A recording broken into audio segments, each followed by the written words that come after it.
The Public and Commercial Services Union has threatened to go on strike over the government's Rwanda policy and the illegal migration bill.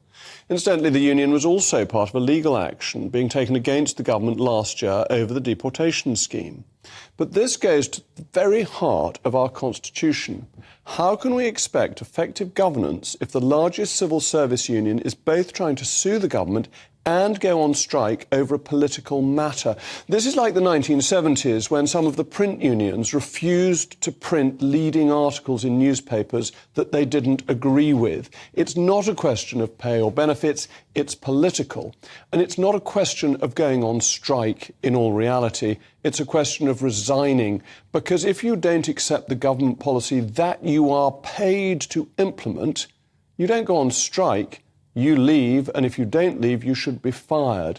This isn't the same as the RMT, because we all know that Mick Lynch is an old-fashioned socialist. But rail workers have no obligation to political impartiality. Civil servants do, because they're executing the government's political agenda, which is backed by an electoral mandate based on a manifesto on which they were elected and for which people voted for them.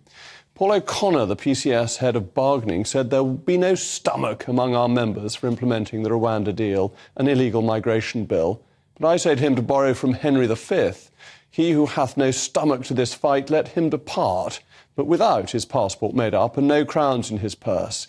It's just another example of the left-wing state impeding electoral mandates and is a threat to democracy. What we have to understand is that our constitution is based on an apolitical civil service that works for the government of the day, regardless of whether or not it likes those policies. And when a new government comes in, it switches to manage for them.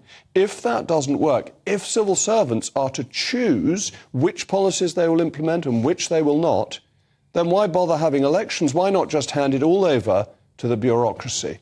Now, of course, I want to know what you think. Mailmog@gbnews.com.